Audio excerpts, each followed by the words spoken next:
Hallo und herzlich willkommen zu einem neuen Kabinenrundgang auf der MSC Sinfonia. Heute die Kabine des einzigartigen Norbert M. Kabine 8185, ebenfalls eine Außenkabine. Wir gucken mal, ob er zu Hause ist.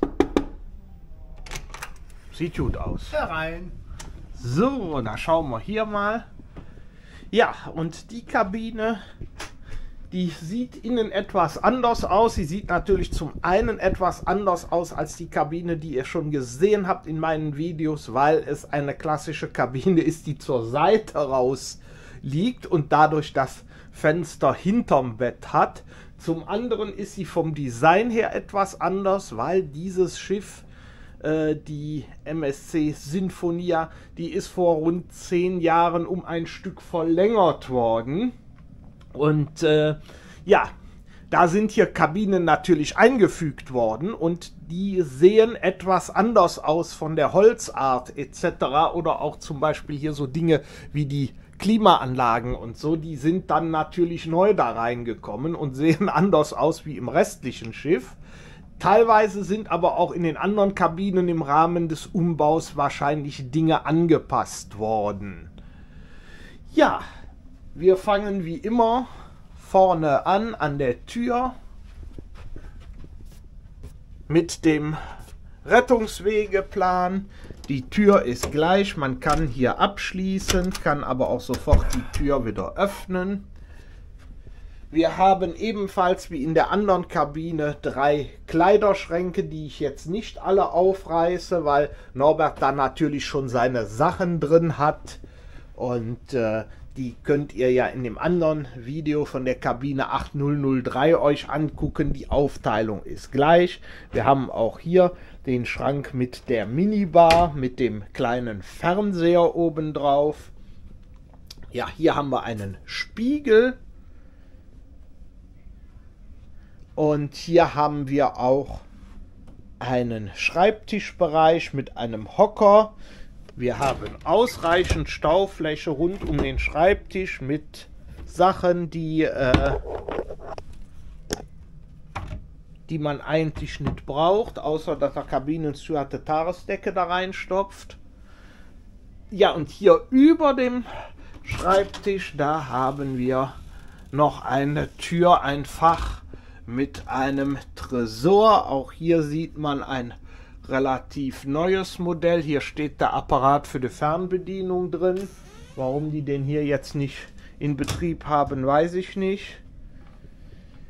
Ja, und dann haben wir hier das Bett. Das ist jetzt als Doppel arrangiert hier unter dem Fenster. Ja, das hat Vor- und Nachteile. Ist natürlich ein bisschen suboptimal, wenn man jetzt sagt, ich will irgendwo sitzen und aus dem Fenster gucken, dann ist es einfacher, wenn man die Betten separiert hat. Aber so ist es zum Schlafen natürlich schöner. Da muss man sich dann selber überlegen, wie man das am liebsten hat. Das Problem hat man natürlich jetzt bei der anderen Kabine nicht. Da hat man das Fenster seitlich. Da hätte man allerdings dann das Problem, wenn man die Betten separiert, dass dann das Bett unterm Fenster steht. Ja, Nachtschränkchen haben wir hier auch. Wir haben Nachttischlampen in der Standardvariante. Und wir haben ein Badezimmer. Ja, auch hier kann man jetzt sehen, Bodenbelag ist etwas anders, auch hier dem geschuldet, diese Kabinen sind neuer, die sind später eingebaut worden und da gab es wahrscheinlich nicht mehr das genau gleiche Design oder man hat sich dagegen entschieden, das weiß ich nicht. Aber ansonsten ist die Aufmachung gleich, wir haben diese gleiche Standardanordnung, das sind ja fertige Bauteile, die als Ganzes hier in so ein Schiff reingehoben werden und reingebaut werden. Deswegen, man sieht das ja auch, das ist hier ein Stückchen höher. Die werden komplett fertig gebaut und werden dann eingebaut, ne?